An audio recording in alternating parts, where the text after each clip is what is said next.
जय जगन्नाथ जय लोकनाथ। ओम नमः शिवाय। ओम नमो भगवते वासुदेवाय। आमे कम कथा कहबा किंतु मधुर वाक्य कहबा पई चेष्टा करिबा। सम्मुखरे थिबा व्यक्ति को आम बाणी आहुरी आहुरी सुनिबा पई जेपरि इच्छा होता से बाणी सुनिबा को अमृत धारा भरी आमको जेंति जणा पड़ुथिबा। तो भगवान कहते एपरी बाणी पाइबा पई किछि कष्ट करबा को पड़िबो, तो किछि साधना पई परिश्रम तो करबा को पड़िबो। याको भगवान गीता रे कहते तप। तो किपरि गोटे उदाहरण माध्यम आम जानिबा। जड़े राजा थिले, तांकर सेनापति आउ सैनिक घन जंगल को मृगा पे जाउछंती। मृगा समय जंगल रे परस्पर ठू अलग हो जाइछंती, रास्ता भी भूली जाइछंती, तापरे परस्पर खोजबा को लागुछंती। तो जंगल रे जड़े दृष्टिहीन साधु तपस्या करिया पे बसते। प्रथमे सैनिक साधु बाबा को देखिले एवं पचारिला, हे अंध, कौन तुम्हें रास्ता रे कहा को जीवा को अनुभव करछ के?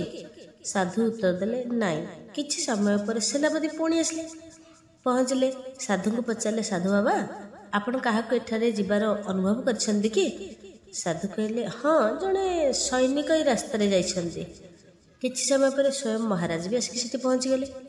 जेतेबेले साधु को देखिले, से भक्तिर सहित प्रथमे तांका चरण स्पर्श कले एवं पचारे, साधु महाराज, जंगल रे आमे रास्ता टिके भूली जाइछु, तो आपण एठारे के जीवार अनुभव करछंती कि? साधु बाबा कहले, हाँ महाराज, किछि समय पूर्व आपणकर सैनिक ही रास्ता दी जाउछंती, तापरे आपणक सेनापति भी गले। राजा आश्चर्य गले, पचारे, बाबा क्षमा करिवे, आपण तो दृष्टिहीन, आपण किपरि जानिले जे प्रथमे सैनिक गले तापरे सेनापति गले आउ मु महाराज बोले आपण किपरि जानिले? राजा को साधु महाराज बुझाई देले जे बाणी रे शैली रु मु जानि पारिले। सैनिक मते कहले, ए अंध। सेनापति कहले, हे बाबा, किंतु आपण चरण स्पर्श कले, पाखरे बसिले, मते संबोधन कले साधु महाराज। तेणु जनकर बाणी से व्यक्ति संबंध में बहुत किछि कहि थाए। जदि बाणी माधुर्यपूर्ण हो जाए ना, ताहले हृदय को जय कर नै थाए।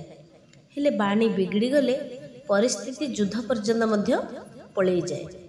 जदि तुमर निज उपरे अधिक आत्मविश्वास अछि, अन्य मानक ठारू आमे कम आशा करूछु, ताहले जीवन सारा आमे निश्चिंत रे खुशी रहबा। तेबे दीटा कथा आमे सब बेले मन रखिबा। जेतेबेले आमे एका अछंती, निजर चिंताधारा प्रति जत्न लेबा। आ जितेबेले लोक मानक गहन रे अछंती, निजर मुख उच्चारित शब्दावली प्रति आमे टिके सचेतन हबा। तेबे निश्चिंत भावरे हमर बाणीर सत उपयोग होई जिबा बोली म आशा करूछी। जय जगन्नाथ।